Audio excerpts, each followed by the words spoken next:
Bonjour à toutes et à tous et bienvenue dans ce nouveau JT. Nous sommes le vendredi 21 avril et voici les titres. Depuis plusieurs années, la ville de Vélizy propose aux jeunes de passer le BAFA citoyen. J'ai tendu mon micro à Alexandre Richefort, conseiller municipal délégué à la jeunesse. La chorégraphe Wanjiru Kamuyu accompagne Londres pendant 2 saisons. Aurore Gorlier est partie à sa rencontre pendant son atelier du 11 avril avec les amateurs. En fin d'année, lors de la soirée découverte de talents, nous avions pu découvrir Prudence, une jeune danseuse classique. Arthur vous donne de ses nouvelles. Le BAFA citoyen est l'opportunité pour un jeune Vélizien de passer son BAFA à moindre coût. Fonctionnement, déroulé, prix, Alexandre Richefort nous explique tout.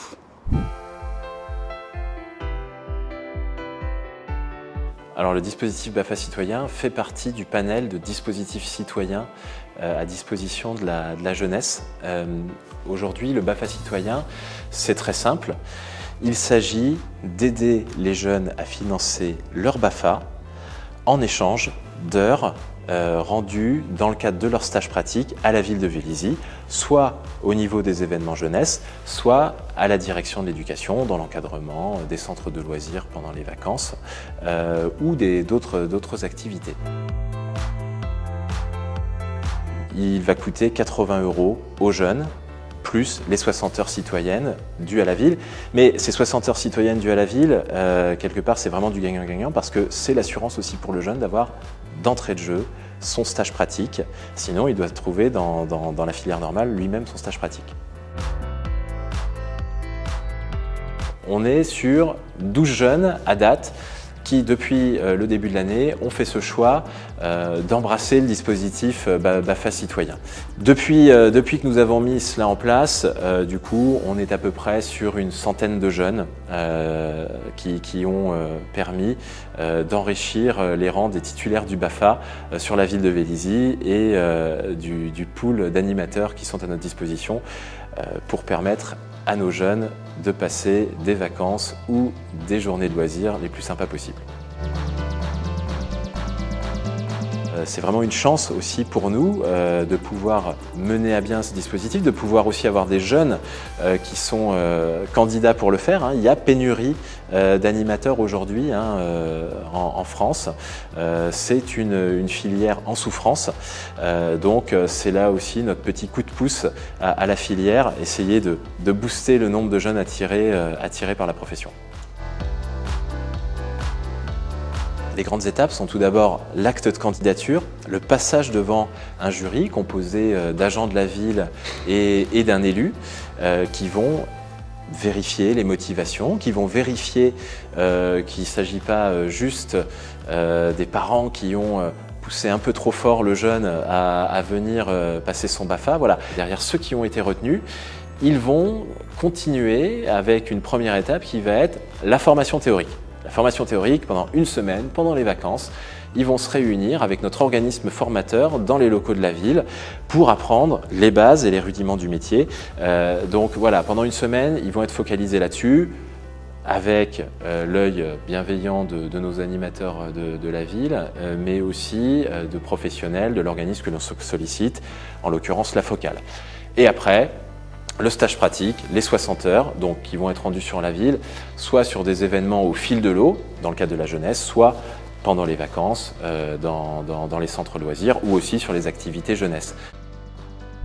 Tous les ans, Londres propose des ateliers avec les amateurs. La chorégraphe Wanjiru Kamuyu a donné un atelier dans le cadre de la création de Dancing Our Stories, un projet mené de mars à juin.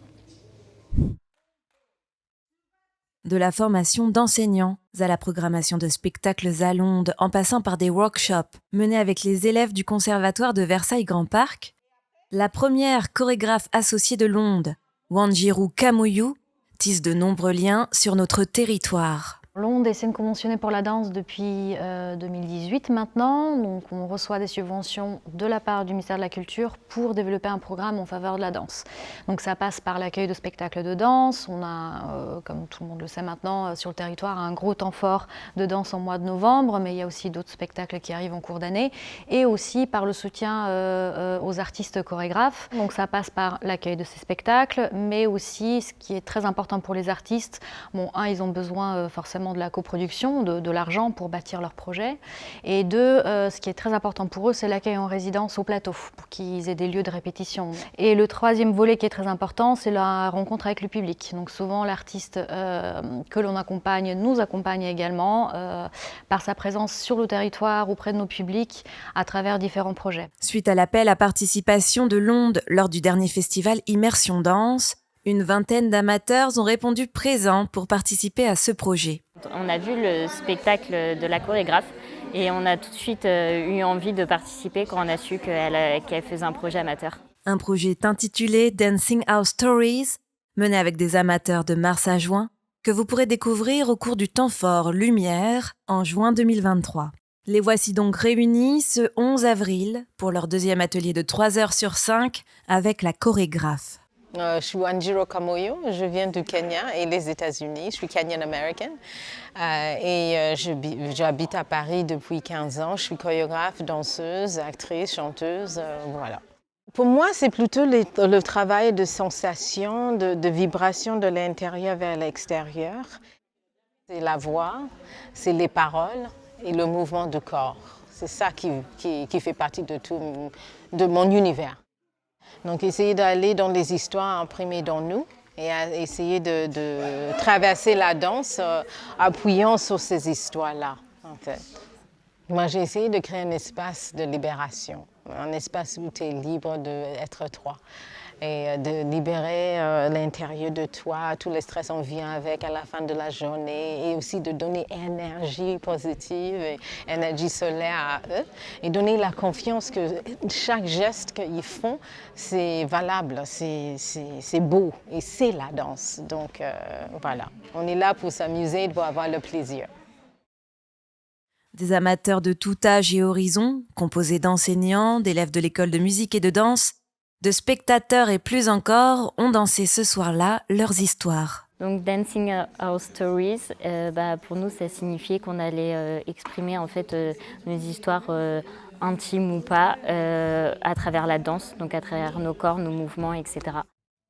C'est super compliqué pour moi de travailler sur le corps, paradoxalement, parce que je suis beaucoup dans la tête. C'est aussi pour ça que je suis là, c'est pour lâcher la tête et laisser partir le corps et s'exprimer par le corps. On est obligé d'aller à la rencontre des autres et d'associer avec les autres, les uns les autres, les mouvements des autres, comprendre leurs mouvements pour les intégrer à soi, se les approprier soi, tout en respectant leurs mouvements. Danser ensemble, avec toutes nos facettes et celles des autres, c'est aussi une manière de s'unir. Des thématiques d'identité fortes que Wanjiro place au cœur de son travail chorégraphique. Si bien qu'après le spectacle An Immigrant Story, présenté la saison dernière, elle prépare sa nouvelle pièce Fragment pour la prochaine ouverture d'Immersion Danse en novembre. Elle fait de la danse depuis 6 ans, elle ne vit que pour sa passion et deviendra peut-être une grande danseuse. En tout cas, c'est ce qu'on lui souhaite. On retrouve Prudence là où elle a commencé, à l'école de musique et de danse de Vélizy.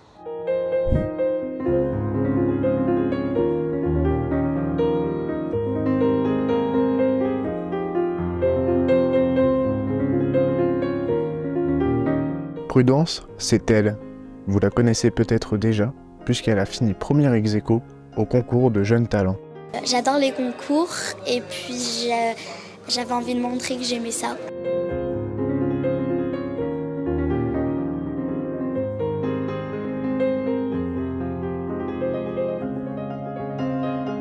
Peut-être future grande danseuse, elle s'entraîne 3 heures par jour en passant de danse classique, danse de caractère, danse contemporaine. Mais si aujourd'hui Prudence fait de la danse, ça n'a pas toujours été le cas. En fait, avant, je faisais de la gymnastique et ça m'a pas plu. Et du coup, j'ai dû faire 1 an de contemporain. Et après, je suis allée en classique à 6 ans. C'est un peu mon moyen de m'exprimer, en fait. Je pourrais pas vivre sans la danse. Et ce n'est pas seulement une passion pour Prudence, c'est son rêve de pouvoir en vivre. Du coup, devenir danseuse étoile, mais c'est vraiment hyper haut. Au moins être dans une compagnie, pas forcément l'Opéra de Paris. J'aimerais beaucoup le Royal Ballet, parce que c'est le plus dur du monde et je trouve ça incroyable.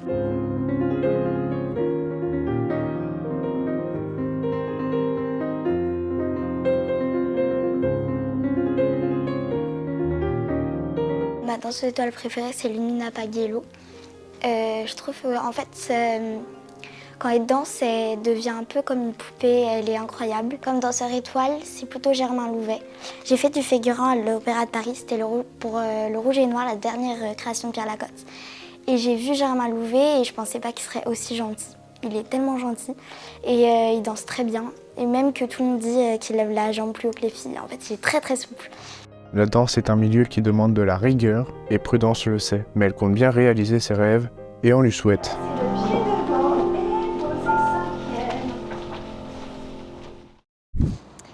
Et c'est déjà la fin de ce JT. Merci à toutes et à tous de l'avoir suivi. Comme d'habitude, n'hésitez pas à le partager sur tous les réseaux sociaux et à vos proches. Et d'ici là, nous, on vous donne rendez-vous vendredi prochain, 19h, pour un nouveau JT. Salut!